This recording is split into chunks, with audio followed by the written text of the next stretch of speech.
Hi betting experts, on Thursday the 8th of April, day one at Aintree. The ground conditions perfect, good to soft, good in places.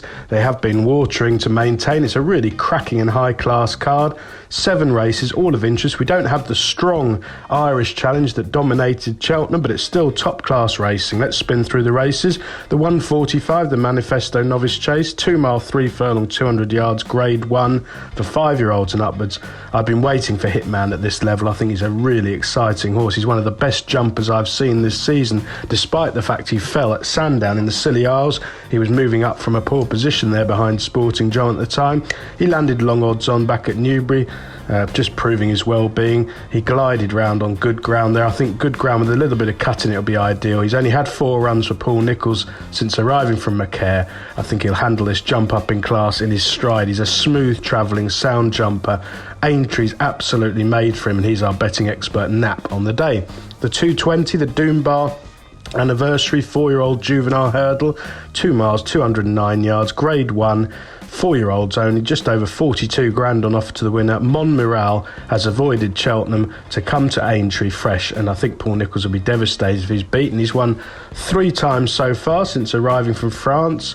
Incidentally, he was a winner at Orte back in March 2020 from Hell Red, who's proved to be a useful performer since, and he's not come off the bridle to an Exeter, Doncaster and Haydock last time when upped in class. He absolutely brushed aside Nassalam there, who I thought would probably beat him. In truth, he was battle-hardened, Nassalam, but Montmiral did not need to come off the bridle on soft ground there. I suspect he's such a good mover with a turn of foot that this decent ground will suit him ideally. He represents a very short price here. I don't fancy Adagio. I think that was a muddling race at Cheltenham that flatters him, and I'd really be amazed if he was in the same class really as Montmiral. He certainly lacks that one's potential. He's not the biggest. He's the sort of horse who's going to be extremely hard to place once his juvenile days are behind him, and I'll be against him. Montmiral for me.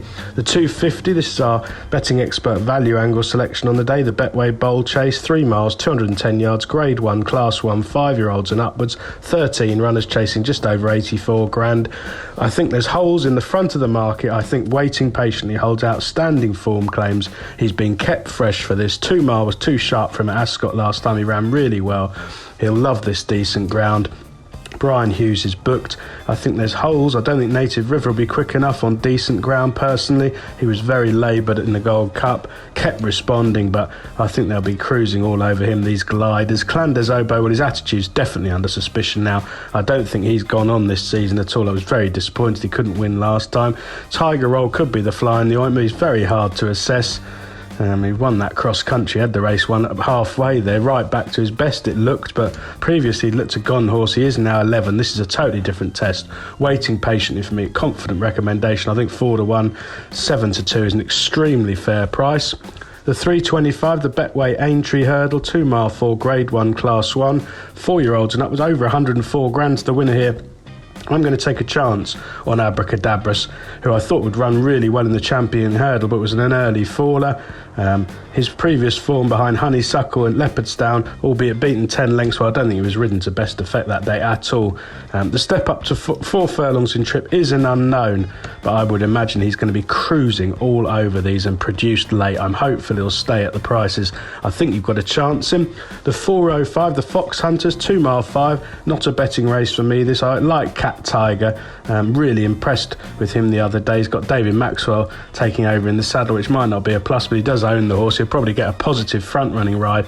He's a sound jumper. He should go well. The 440, the Red Rum Handicap Chase, 2 mile, grade 3, class 1, 5-year-olds and upwards, 42 grand on offer to the winner. At the prices, I think Destraya is worth chancing. Now, Dan Skelton absolutely flying at the minute, 15 winners from his last 51 runners, trying to win the jockey's title for his brother Harry. This one's been disappointing in 3 starts since returning from 322 days off.